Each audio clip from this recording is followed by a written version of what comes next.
કેમ છો વિદ્યાર્થી મિત્રો? ધોરણ 11 કોમર્સ વિષય એકાઉન્ટમાં આપનો સ્વાધ્યાય ચાલે છે. સ્વાધ્યાયની અંદર પ્રશ્ન 4 એમાં ચોથો સવાલ છે, હિસાબી પદ્ધતિના ફાયદા જણાવો. ઓકે, તો વિદ્યાર્થી મિત્રો, હિસાબી પદ્ધતિના ફાયદા, તો સૌથી મહત્વનો ફાયદો છે, સૌથી પહેલો ફાયદો આપણે જોઈએ. હિસાબી પદ્ધતિના ફાયદામાં સૌથી પહેલો ફાયદો છે કે હિસાબી માહિતીની ઉપલબ્ધતા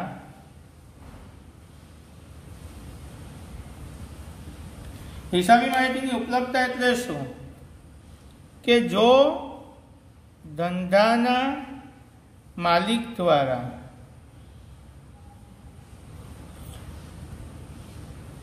હિસાબો તૈયાર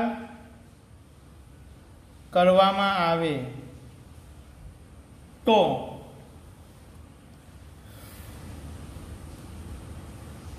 માલિકને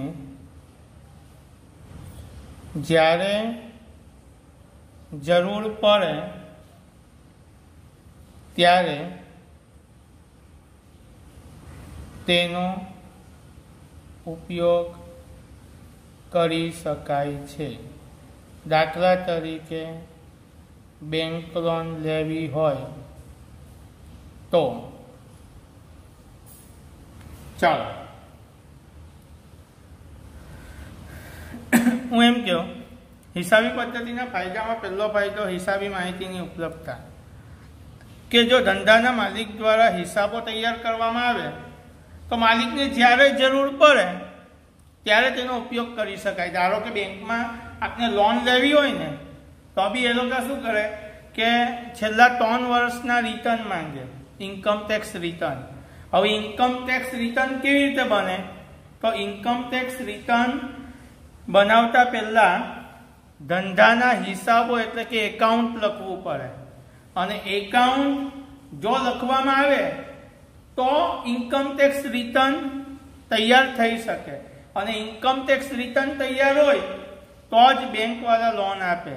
ઇન શોર્ટ, ધંધાના માલિકને જ્યારે પણ જે બી કંઈ માહિતી ધંધામાંથી જરૂર હોય ત્યારે મળી શકે જો માલિકે હિસાબો રાખેલા હોય તો હિસાબી પદ્ધતિ એટલે કે નામા પદ્ધતિ એટલે કે એકાઉન્ટ એટલે કે હિસાબોનો પહેલો ફાયદો છે હિસાબી માહિતીની ઉપલબ્ધતા.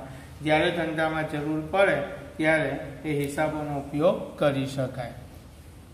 તો હિસાબી પદ્ધતિનો બીજો ફાયદો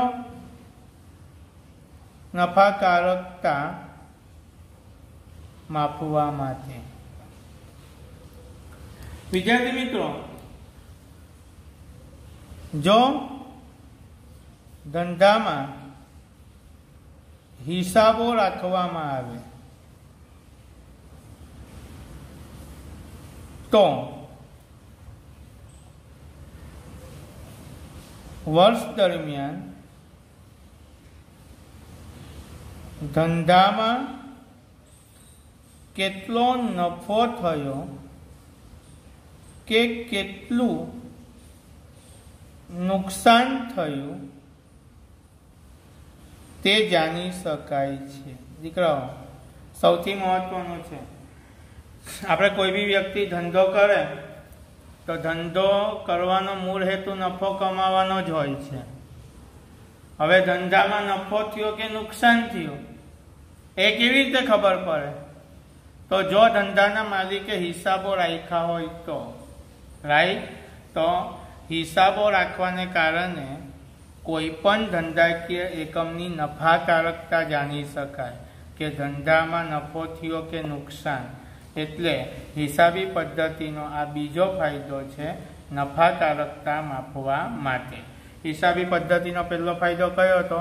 હિસાબી માહિતીની ઉપલબ્ધતા, એટલે કે ધંધાના માલિકને જ્યારે જે માહિતી જોઈએ તે જો હિસાબો રાખ્યા હોય તો મળી શકે.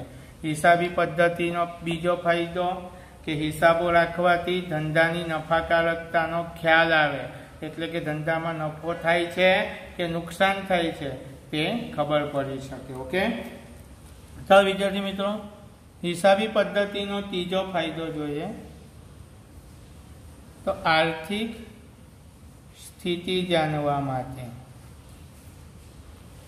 ઓકે, ચાલો, તો જો ધંધાના માલિક દ્વારા હિસાબો રાખવામાં આવ્યા હોય તો ધંધાકીય એકમની આર્થિક સ્થિતિનો ખ્યાલ આવી શકે છે. દીકરાઓ, હિસાબી પદ્ધતિનો આ ત્રીજો ફાયદો કે ધંધાકીય એકમની આર્થિક સ્થિતિ કેવી છે. હવે ધંધાકીય એકમની આર્થિક સ્થિતિ એટલે શું? તો ધંધા પાસે કેટલી મિલકતો છે, ધંધા પાસે કેટલું દેવું છે. રાઈટ, કોઈ પણ વ્યક્તિની આર્થિક સ્થિતિનો અંદાજ તે વ્યક્તિ પાસે કેટલી મિલકત છે અને તે વ્યક્તિ પાસે કેટલું દેવું છે એ જો તમને ખબર હોય તો વ્યક્તિની આર્થિક સ્થિતિનો સાચો ખ્યાલ આવી શકે.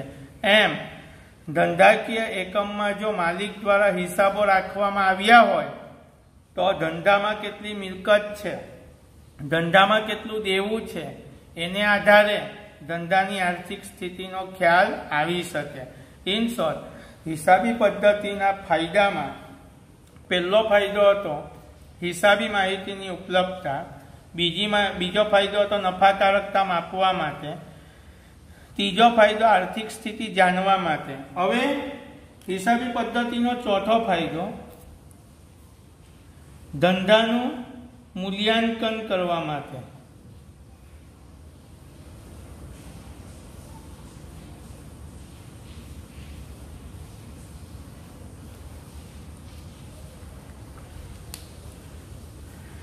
હિસાબી પદ્ધતિ એટલે દીકરાઓ હિસાબ, નામું, એકાઉન્ટ. તો હિસાબો રાખવાનો એક ફાયદો કે ધંધાનું મૂલ્યાંકન થઈ શકે. જો ધંધાના માલિક દ્વારા હિસાબો રાખવામાં આવ્યા હોય તો ધંધાનું મૂલ્યાંકન કરવામાં મદદરૂપ થાય. દીકરાઓ, ધંધાનું મૂલ્યાંકન એટલે શું? કે ઘણી વખત એવું થાય, હવે આ રીતે અમને ફાયદામાં તો આટલું જ લખવાનું, પણ ધંધાનું મૂલ્યાંકન એટલે શું તમારે જાણવું જરૂરી છે. કે દીકરો, ઘણીવાર એવું થાય કે કોઈ માલિક પોતાનો ધંધો કોઈ વ્યક્તિને વેચવા માંગે છે. રાઈટ, તો પોતાનો ધંધો વેચવા માંગે ત્યારે એ ધંધાનું મૂલ્ય કેટલું, કેટલામાં વેચવો જોઈએ એ અંદાજો નહીં લગાવી શકાય. પણ જો ધંધાના હિસાબો હોય તો એ હિસાબોને આધારે ધંધો કેટલામાં વેચી શકાય, એટલે કે ધંધાનું મૂલ્યાંકન કેટલું તે નક્કી થઈ શકે. ઇન શોર્ટ, જ્યારે પણ કોઈ બી ધંધાનો માલિક પોતાના ધંધાને વેચવા માંગતો હોય તો પોતાના ધંધાનું મૂલ્યાંકન કેટલું, એટલે કે પોતાના ધંધાનું મૂલ્ય કેટલું, એ જો હિસાબો રાખ્યા હોય ને તો જ જાણી શકાય અથવા ખબર પડી શકે. તો હિસાબી પદ્ધતિનો ચોથો ફાયદો છે કે ધંધાનું મૂલ્યાંકન થઈ શકે. પાંચમો ફાયદો છે ભૂલો અને છેતરપિંડી શોધવા માટે. રાઈટ, હવે ધંધાકીય એકમની અંદર જો હિસાબો રાખવામાં આવે તો એનો એક ફાયદો થાય, ભૂલો અને છેતરપિંડી શોધી શકાય. જો ધંધાના માલિક દ્વારા હિસાબો રાખવામાં આવે તો કર્મચારી દ્વારા કરવામાં આવતી ભૂલો અને છેતરપિંડી શોધી શકાય. રાઈટ દીકરાઓ, ધંધાના માલિક દ્વારા જો હિસાબો રાખવામાં આવ્યા તો શું એનો ફાયદો છે ખબર? સૌથી મહત્વનો કે કોઈ કર્મચારી ધંધામાં ગોલમાલ કરતો હોય, રાઈટ, જાણી જોઈને કરતો હોય, અથવા કોઈ કર્મચારીથી અજાણતામાં ભૂલ થતી હોય, તો માલિક જો હિસાબ રાખે તો આવી ભૂલો અને છેતરપિંડી શોધી શકે, જેને કારણે ધંધાને ફાયદો થાય. ચાલો, તો હિસાબી પદ્ધતિના ફાયદામાં પહેલો ફાયદો હિસાબી માહિતીની ઉપલબ્ધતા, બીજો નફાકારકતા માપવા માટે, ત્રીજો આર્થિક સ્થિતિ જાણવા માટે, ચોથો ધંધાનું મૂલ્યાંકન કરવા માટે, અને પાંચમો ભૂલો અને છેતરપિંડી શોધવા માટે. ઓકે, હિસાબી પદ્ધતિનો છઠ્ઠો ફાયદો પુરાવા તરીકે.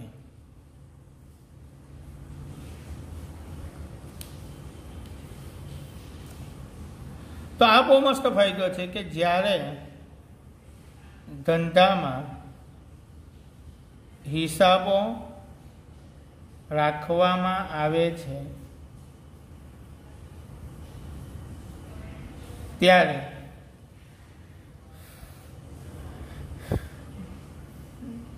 ભવિષ્યમાં જો ભાગીદારો વચ્ચે કોઈ ગેરસમજ ઊભી થાય તો હિસાબો પુરાવા તરીકે કામ લાગે છે. દીકરાઓ, એનો શું થાય કે માની લો કે 2-3 ભાગીદાર મળીને કોઈ ધંધો ચાલુ કરે છે, બરાબર? હવે રોજે રોજના હિસાબો લખાય છે. હવે ભવિષ્યમાં એવું થાય કે ભાગીદારો વચ્ચે ગેરસમજ થાય, રાઈટ?